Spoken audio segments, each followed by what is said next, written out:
किताबें पढ़ना एक ऐसा अनुभव है जो हमें न केवल ज्ञान देती है बल्कि हमें सोचने का नया तरीका भी सिखाती है। आज मैं आपको 15 ऐसी किताबों के बारे में बताने जा रहा हूँ जिन्हें पढ़कर आप निश्चित रूप से स्मार्ट बन सकते हैं। पहली किताब है सोचिए और अमीर बनिए। नेपोलियन हिल की यह किताब हमें सिखाती है कि सफलता का पहला कदम सही सोच है। इसमें कई प्रेरणादायक कहानियां हैं जो आपको अपने लक्ष्यों के प्रति प्रेरित करेंगी। दूसरी किताब है 1984। जॉर्ज ऑरवेल की यह डिस्टोपियन उपन्यास हमें समाज और राजनीति के बारे में गहराई से सोचने पर मजबूर करती है। यह किताब हमें स्वतंत्रता और निगरानी के मुद्दों पर विचार करने का अवसर देती है। तीसरी किताब द अल्केमिस्ट। पाउलो कोएल्हो की यह कहानी हमें अपने सपनों का पीछा करने की प्रेरणा देती है। यह हमें सिखाती है कि अपने दिल की सुनना कितना महत्वपूर्ण है। चौथी किताब हु मूव्ड माई चीज। स्पेंसर जॉनसन की यह किताब परिवर्तन के बारे में है। ये हमें सिखाती है कि कैसे हम बदलाव को स्वीकार कर सकते हैं और अपने जीवन में सकारात्मकता ला सकते हैं। पांचवी किताब माइंडसेट।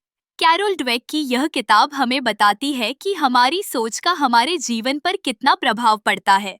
यह हमें सिखाती है कि एक सकारात्मक मानसिकता कैसे सफलता की कुंजी बन सकती है। छठी किताब the power of habit. Charles Duhigg की यह किताब आदतों के विज्ञान के बारे में है। यह हमें सिखाती है कि कैसे हम अपनी आदतों को बदलकर अपने जीवन को बेहतर बना सकते हैं। सातवीं किताब फ्रीडम फॉर थॉट।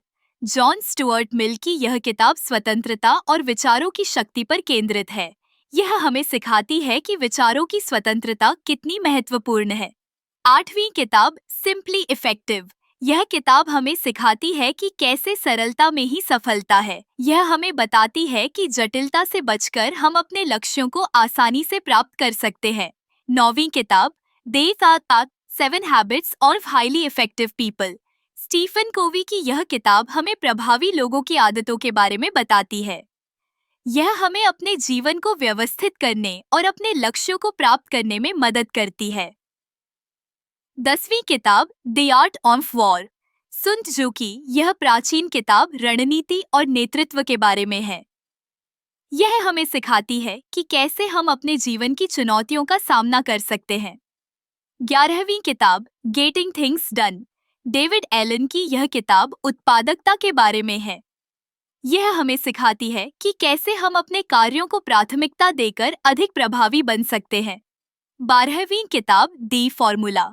यह किताब हमें बताती है कि कैसे हम अपने जीवन में संतुलन बना सकते हैं। यह हमें सिखाती है कि काम और व्यक्तिगत जीवन के बीच संतुलन बनाना कितना आवश्यक है। 13वीं किताब द फ्यूचर ऑफ मनी। यह किताब हमें वित्तीय ज्ञान के बारे में बताती है। यह हमें सिखाती है कि कैसे हम अपने पैसे का सही उपयोग कर सकते हैं। 14वीं किताब द पावर ऑफ नाउ। एकहार्ट टॉले की यह किताब वर्तमान में जीने की कला के बारे में है। यह हमें सिखाती है कि कैसे हम अपने मानसिक तनाव को कम कर सकते हैं। 15वीं किताब मेडिटेशन। यह किताब हमें ध्यान और मानसिक शांति के महत्व के बारे में बताती है।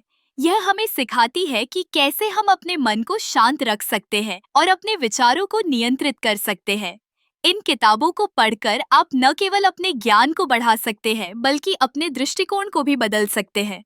तो अगली बार जब आप किताबें चुनें, इन किताबों को अपनी सूची में जरूर शामिल करें।